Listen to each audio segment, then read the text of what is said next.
Hi అండి. Welcome to my channel వాహ్వరు. ఎలా ఉన్నారండి అందరూ? నేను చాలా బాగున్నాను. మీరందరూ కూడా బాగుండాలని మనస్ఫూర్తిగా కోరుకుంటున్నానండి. ఇది మండే మార్నింగ్ బ్లాగ్ అండి. ఈ వీడియో చూడగానే ఒక్క లైక్ ఇచ్చేసేయండి. ఎందుకంటే మీరు ఇచ్చే ఒక్క లైక్ నా వీడియోని ఇంకొంతమందికి ప్రమోట్ చేస్తుందన్నమాట.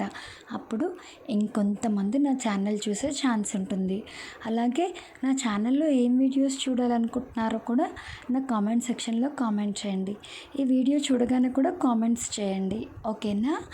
ఎండ్ చూడండి ఎలా వచ్చేసిందో. ఇది మండే మార్నింగ్ బ్లాగ్ అనమాట.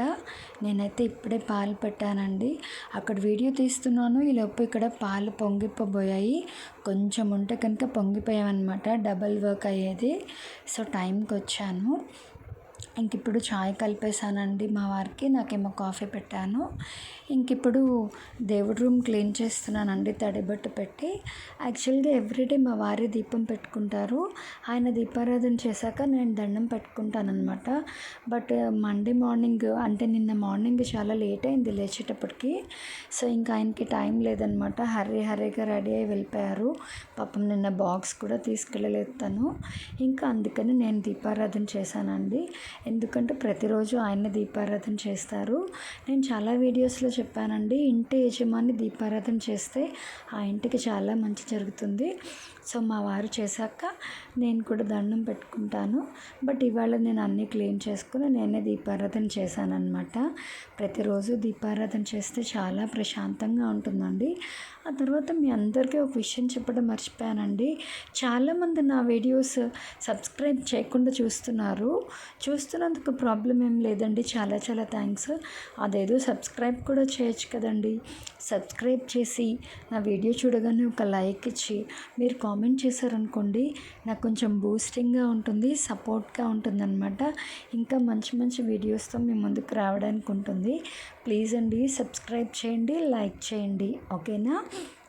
ఇంకా నేను ముగ్గు వేస్తానని చెప్పాను కదా, దేవుడి రూమ్లో వేశాను, తర్వాత బయట కూడా వేశాను, తులసమ్మ దగ్గర వేశాను, లోపల వినాయకుడి దగ్గర కూడా వేస్తామన్నమాట ముగ్గు.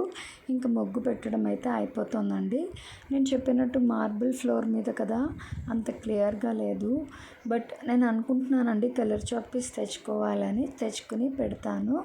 సో ఇంకా ముగ్గు అది పెట్టేశాను కదా, ఇప్పుడు దీపం పెట్టుకోవడానికి అని చెప్పి మ్యాట్ వేసుకున్నాను అనమాట. వేసుకొని కూర్చున్నాను.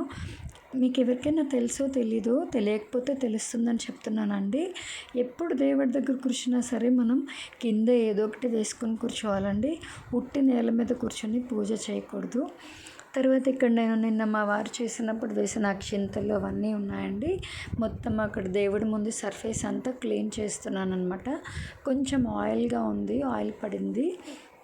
సో ఇక్కడ క్లాత్ తీసుకొని మొత్తం అంతా నీట్గా క్లీన్ చేసుకుంటున్నాను. ఆ తర్వాత ఫస్ట్ దేవుడి దగ్గర కూర్చొని అక్కడ క్లీన్ చేసుకున్నాక ఆ దీపం పెట్టుకునే ముందు మనము నుదుటి మీద కుంకుమ పెట్టుకోవాలండి. బొట్టు పెట్టుకున్నాకనే పూజ చేసుకోవాలి. పాతవి తీసేసి కొత్త కుందులో ఆయిల్ వేసి దీపారాధన అయితే చేసేసానండి. దీపారాధన చేశాక కుందికి ఇలా బొట్లు పెట్టుకోవాలండి. అలా పెట్టుకుంటారనమాట. అలా పెట్టాలి దీపారాధన అయ్యాక. తర్వాత అక్కడ పంచదార నైవేద్యం పెట్టాను. ఇక్కడ అంబికా ధూప్ స్టిక్స్ వెలిగించడానికి ఆ ప్లేట్ పెట్టానండి. దాంట్లోనే మనకి ఇస్తాడనమాట బేస్ పెట్టుకోవడానికి. మీ అందరికీ కూడా తెలిసే ఉంటుంది. సో అంబికా ధూప్ స్టిక్స్ వెలిగిస్తున్నాను. అసలు ఎంత స్మెల్ ఉంటుందో, ఇల్లంతా భలే వైబ్ ఉంటుందండి, ప్రశాంతంగా ఉంటుందన్నమాట. అంబికా ధూప్ స్టిక్స్ తర్వాత అగరబత్తి వెలిగించుకుంటే ఇంట్లో ఆ వాసనకి భలే ఉంటుందండి, చాలా ప్రశాంతంగా ఉంటుంది. అంబికా ధూప్ స్టిక్స్ వెలిగించాక అగరబత్తి కూడా వెలిగిస్తున్నానండి. వెలిగించి ఇంకా దండం పెట్టుకున్నాను అనమాట. ఎక్కడ లేని ప్రశాంతత ఆ దేవుడి రూమ్లో ఉంటుందండి. ప్రతిరోజు కాసేపైనా దేవుడి ముందు కూర్చోవాలి. అప్పుడు మనకి ఎన్ని సమస్యలున్నా, ఆరోగ్య సమస్యలున్నా, ఆర్థిక సమస్యలున్నా, ఏమున్నా సరే తొలగిపోతాయి. చాలా ప్రశాంతంగా కూడా ఉంటుందండి. నా పూజ అయితే కంప్లీట్ అయిపోయిందండి. దండం పెట్టుకుని నాకు వచ్చిన స్తోత్రాలు చదువుకుంటానండి. అంటే కొంచెం శ్లోకాలు వచ్చు నాకు. అవి చిన్న చిన్నగా చదువుకొని ఇంకా పూజ అయితే అయిపోయిందనమాట. కంప్లీట్ చేసేసుకున్నాను. ఆ తర్వాత పప్పు స్టవ్ మీద పెట్టానండి, ఉడికిపోతుంది. పూజ అవ్వగానే ఏదో కాల్ వచ్చిందనమాట. కాల్ మాట్లాడే ముందే పప్పు పెట్టాను. ఇంక ఇప్పుడు వచ్చి చూస్తే ఉడికిపోతుంది.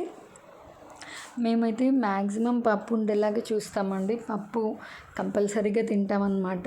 ఇంకెప్పుడైనా లేకపోతే సాంబార్ పెడతాను, లేదంటే మధ్య మధ్యలో కర్రీస్ అవి చేస్తాను.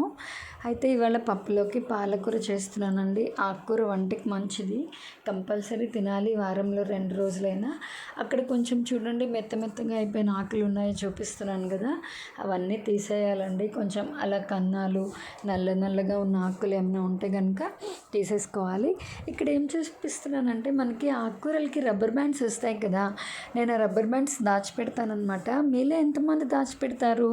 ఆ రబ్బర్ బ్యాండ్స్ సడన్గా అవసరం అవుతాయండి. ఏదైనా ప్యాకెట్ ఓపెన్ చేసి సగమే తీసామనుకోండి, దాన్ని టై చేయడానికి రబ్బర్ బ్యాండ్ వెతుక్కోవాల్సి వస్తుంది. అది ఇలా ఆకుకూరకైతే వచ్చినవి ఉంచామంటే మంచిగా యూజ్ అవుతుంది. ఇక్కడ ఆకుకూర వాటర్లో వేసేసుకొని ఫుల్ కడిగానండి. ఎందుకంటే అలా కడిగి ముందే పక్కకు పెట్టుకుంటే కనుక మట్టి కిందకి దిగిపోతుంది అనమాట. పప్పులోకి 5 పచ్చిమిరపకాయలు వేస్తున్నానండి. అంటే పప్పు ఎక్కువ పెడితే 6, 7 అలా వేస్తాను. ఒకవేళ పావు పెడితే కనుక అలా వేస్తాను అనమాట. ఒకవేళ పచ్చిమిరపకాయలు అవైలబుల్గా లేవనుకోండి, 2, 3 పచ్చిమిర్చి వేసి ఇంకా కారంతో మేనేజ్ చేసేస్తాను అనమాట. అంతే కదా. ఇక్కడ పప్పు ఎలా ఉడికింది ఏంటి అని చూపిస్తున్నాను.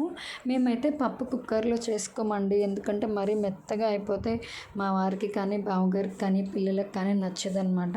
మొదటి నుంచి ఇలాగ సత్తు గిన్నెలోనే పప్పు చేసుకోవడం అలవాటు మాకు. ఏదైనా మారిందండి.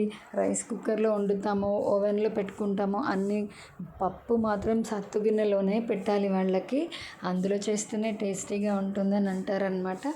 సో ఇక్కడ అయిపోయిందండి. పప్పులో కారం, ఉప్పు అవి వేసేసాను. ఇక్కడ దేవుణ్ణి చూపిస్తున్నాను అనమాట. ఎంత ప్రశాంతంగా ఉందో కదా. ఎప్పుడు వారానికి ఒకసారి క్లీన్ చేసుకుని నీట్గా పెట్టుకుంటామండి. ఈ వీడియో అయితే ఇంతేనండి. నేను ఎప్పుడు చెప్పేది గుర్తుంది కదా, నా వీడియోస్ కనుక మీకు నచ్చితే లైక్ చేయండి, షేర్ చేయండి, సబ్స్క్రైబ్ చేయండి. అలాగే పక్కనే ఉన్న గంట సింబల్ని టంగమని కొట్టండి. నా వీడియో నోటిఫికేషన్స్ అన్నీ మీకు వచ్చేస్తాయి. అప్పుడు నేను పెట్టే ప్రతి వీడియో మీరు వెంటనే చూసేయచ్చు.